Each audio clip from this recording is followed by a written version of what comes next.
Well, just look at that. It is ugly. It is ugly out there. Look at the amount of stocks that are down. And it's not just the kind of ones that keep going down. It's not them small caps that keep getting pushed down. The big tech's joining in now. So we've got like the likes of Microsoft down 2.6%. Apple's down. Nvidia's down 2.8%. There's a lot of stocks down out there. And there's a few interesting opportunities starting to be created by the fear that's out there. And the crash of 2023 continues.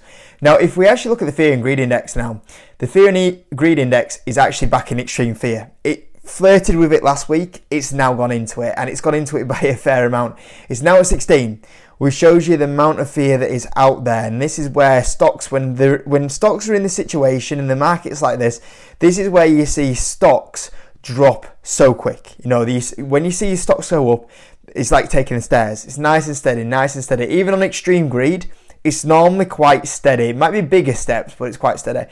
When you start getting extreme fear, you will notice how quick stocks drop. Stocks will drop like they're on the lift.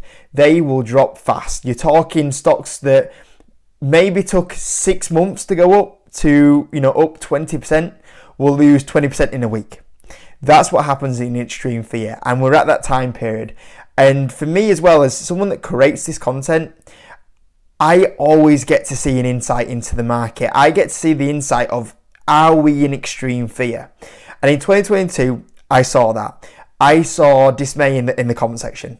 I saw people so upset with stocks going down, angry, frustrated at the market, frustrated at the companies, frustrated at me that stocks are going down.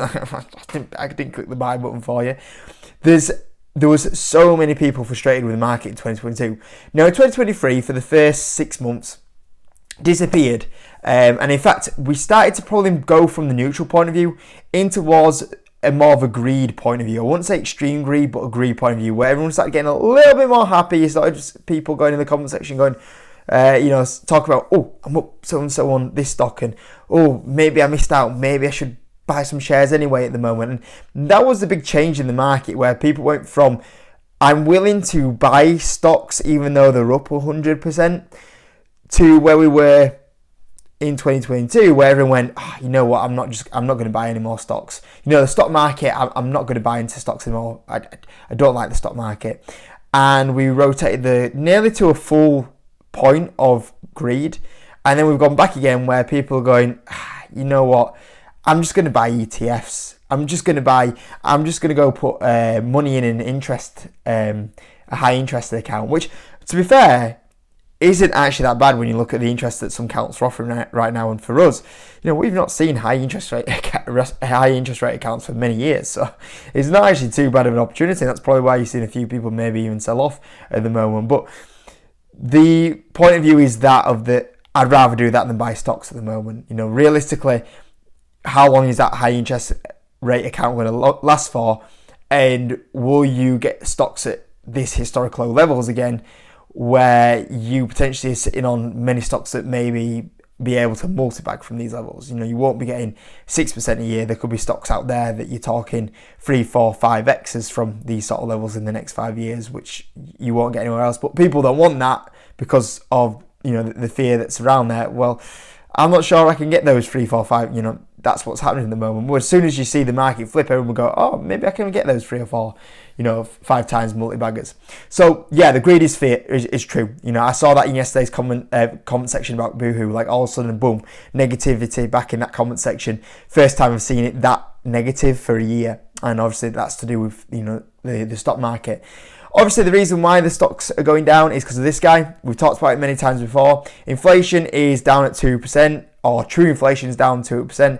If the Fed had more up-to-date measurements rather than using lagging indicators, they would see it's down at 2%. But yet they continue to put up interest rates. Forget what the economy is. Forget what the kind of working class person is and how much high interest rates are going to, pain is going to be caused by them. They forget the damage. They want to see damage done to the economy, so they get their lagging indicators down, when realistically them lagging indicators will come down naturally, but yet they still make these shocking decisions and continue to want to push the economy into a recession, to get their lagging indicators down, which is absolutely crazy. And it's the same in the UK. We've seen in the UK where they just basically follow what the US do. And we've seen, once again, the amount of people that are right now in roles that are not adequate for them roles.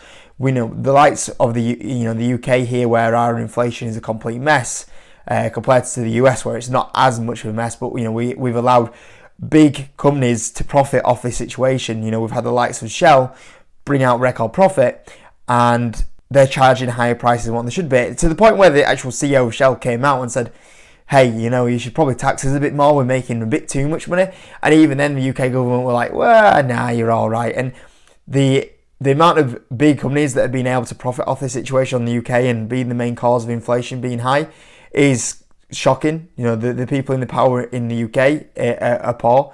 The people that are in the power of the US are making the wrong decisions. And now, unfortunately, we're seeing the backlash. We're seeing the backlash where the economy is slowing down because the consumers have been hurt. We're seeing the stocks now starting to, show the fear. We're starting to see them go down because of the pain that's being caused and the pain of, our company earnings are going to get hit now because of this. And we're seeing that now being priced into the stock prices.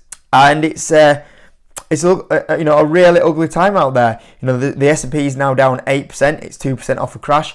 Realistically, if it wasn't for these 7 big stocks that are holding up this S&P 500, we're basically nearly pushing down for the year now. It would be another down year. You had 2022 on list, another down year in 2023. If it wasn't for these big stocks that are propping up the index, making it look better than what it is, you get a real feeling what it's like in the Russell. If you look at the Russell, really since 2021, down 21%. That's a more realistic feeling of what the stock market has been for the last few years. It's been a dead few years in the stock market. If you've been in the stock market the last 3 years, apart from the crazy boom that we had in 2021, which maybe is one of the root causes why we're still paying for this pain at the moment because the stock prices went so expensive. Apart from that little time frame there, basically from 2020, we're basically flat on the market. We don't, the S&P would be probably flat. The Russell is flat. And it looks like we are kind of entering at the moment what is a dead decade for stocks. We had a dead decade for stocks after the kind of tech boom. The 10-year period from 1999 to 2009, known as the lost decade for stocks, where the S&P basically didn't return anything. And you look at the right now, the S&P from 2020. If you started buying in 2020, the S&P looks like it's up 30%. But realistically, if you were able to take out these 7 big stocks out of the S&P 500, you look at Apple. Apple's up 116%, and in my opinion, is ridiculously overvalued. You look at Google, which I don't think is as terrible valuation, but you take Google out, up 95%. Nvidia, I would like to see what the S&P from 2020. If any of you guys have the time to work this out, go for it. Nvidia from 2020 up 635%. If you were to take these 7 big stocks out, especially Nvidia, I reckon the S&P 500 right now would be flat or maybe down in the last decade.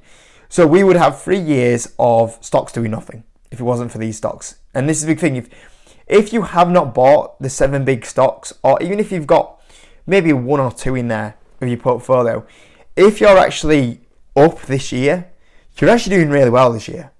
This has been actually a tough year for stocks now because of the dip that we've been on.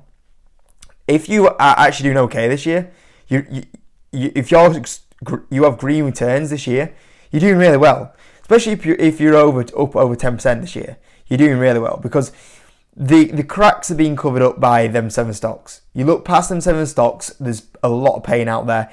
And my big worry is, if these 7 stocks start going down, is that going to just be them 7 stocks that go down? Or are we going to see them drag everything else down? We saw that in 2022.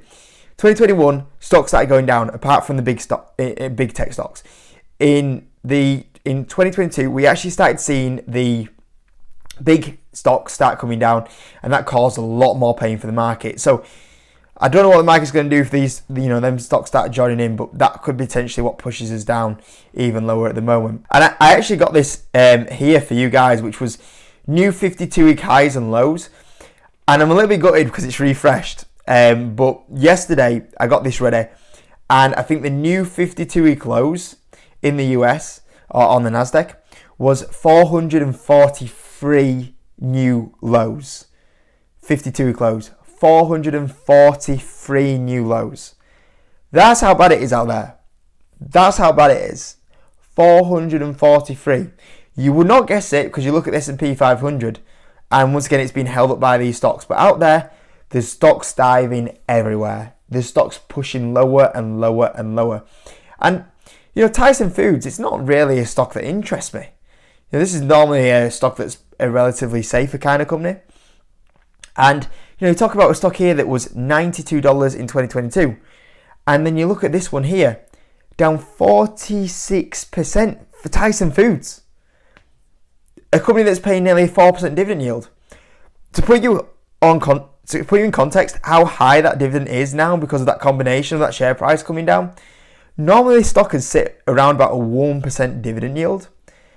It's now all the way up at 3 times what it normally pays out on a dividend yield because the stock has dropped that much. You look at Target. I'm even considering buying Target. And I've never in my years of investing in the stock market thought about buying Target. But same again, Target, you're down 59% on Target at the moment at 52-week close. 4% dividend yield, 14 times earnings for Target. Dividend yield as well for Target. I mean, the only highest it's ever been for Target is 2017. That's the only time it's been this high on Target, and it's getting close. It's getting close to getting back to breaking those highs. And if you actually do look at Target from 2017, which once again was caused by a 36% drop, which obviously caused the yield to go so high. It was $52 then. If you bought in that dip that it was last on, you're up over 104% in the last 5 years, which isn't too bad really, is it? So, yeah, that's another crazy one for you. 3M. I mean, 3M has had some troubles in the last few years, without doubt, so there is going to be some pain on the share price. But same again, you're talking about a company here that peaked in 2021. Obviously, started to have some borrowing in 2018, but 2021. Since then, the stock's down 55%. And you're looking about 3M, the company that's going to throw off probably about $5 billion in profitability. You're going to be trading at around about 10 times earnings. And then you're looking at this dividend yield, 6.5% on 3M. The only time it was this high was the Great Recession in when obviously there was max fear out there in the Great Recession at 4.2%. I'm normally, for me, I'm here talking about more growthy stocks. For me, I like companies that are more focused on growth than stocks that pay dividend. But the big thing is now is that compared to where we were in 2022, we had mostly growth stocks that were getting pulled down the most. Dividend stocks were still okay. Like, people were going to them as safe places. The fact is now that we've seen the whole kind of growth sell off. And in fact, some of them are still doing okay. Like, I look at DraftKings, and DraftKings is still near 52-week highs, which has actually got me to the point now where I'm like, could that pull back more? Could I get DraftKings back at $20? And if anything, as a stock that's doing very well for me, and a stock that I have a high allocation of, I'm at the point where I'm actually thinking, do I have to sell 20% of my DraftKings off to use that cash now to go buy other opportunities out there? Because there's that many out there that are being happening. And that's where we're at right now, which I can't believe. And, PayPal. PayPal's another one that we talk about all the time. You're getting the likes of PayPal. The PayPal, one of the biggest, best blue chip stocks in the last 10 years at historic low valuations now. And you've got the likes of Disney. Disney that is, once again, one of the best well-known companies with the best moats out there that sure is having some issues right now at $79 at 52-week close. At the lowest it's ever been since 2014. So, I mean, I know there's fear out there. I know things can get worse in the short term. I know the Fed can cause more pain. And it could be a tough 12 months, guys. People may be putting more money into interest rates accounts. People thinking, once again, as they always do, when the stock market's at the worst is when they leave, and when the stock's at all-time highs, that's when they join. And maybe more of that kind of joins on the bandwagon. But I know there's pain out there, guys. I know there's pain out there. But when you look at some of these historic low valuations and you think, can I sit through this pain through a year? And I know this is tough. I know this is tough for a lot of guys, because I say it myself. We've not had a normal stock market for 3 years, guys. We've not had a normal stock market since 2020. We've had the CV drop, we've had a crazy boom, we've then had the drop in 2022, we've then had a crazy rally out of 2022, we now have stocks dipping down massively again. We've not had a normal stock market for 3 years. And like I said, we might be at the point of view where if it wasn't for this big tech, we might be talking about a lost decade in stocks. And it hasn't been normal. And for most people, this is what their normality is this up, down, up, down, up, down, up, down. And it's not normally like this. You normally have a dip every couple of years. But apart from that, it's normally steady away, dip, steady away. But at the moment, it's crazy to see this at the moment. You can see here from 1999, we had a little bit, of few pain, dip for a few years there, and then we've had, from there you have a consistent uptrend for 5 years. You look at through 2009, you have some pain. There's a couple of dips in there, but it's pretty steady away at the moment of the rally up from that time period. All time periods, you can see there's a few little dips there. See the dip in 1987, but then from there you have a nice, pretty much steady, market for a couple of years before then you get the next dip. At the moment, we're just bouncing around like crazy. And we're so disjointed, I'm so just disjointed where so many stocks are up and then so many stocks are down. It's not being normal, which is the crazy thing to adapt. But at some point it will get there. It will get there. And the big thing is looking at some of these stocks at historic low valuations and thinking, realistically, if I hold these for the longer term now, and not this kind of crazy market that we've had in the last kind of 3 years, if we actually start going in the longer term, 5 years, 10 years, 15 years, we get a normal market back, some of these could look really interesting opportunities, I think. And it's now about making sure that the cash is in the right place to maybe if they buy these opportunities. Don't forget, like I said, if we have the S&P drop 2% a day, 2% a day, 2%, and we get a couple of those days back to back, you watch the amount of stocks that are going to be dropping, a big chunk. They'll be dropping a big chunk, and you'll get them very cheap very quickly. And the big place for me is now to take those opportunities, but to have the cash available for those opportunities as well, which is the one thing that I've got to balance out a little bit at the moment. So it's tough. It could get tougher out there. Opportunities that are in the long term for sure, and it's being positioned to take those opportunities, which is the key thing right now. Hope you enjoyed the video. Smash the like button. You're around here, subscribe. See you in a bit.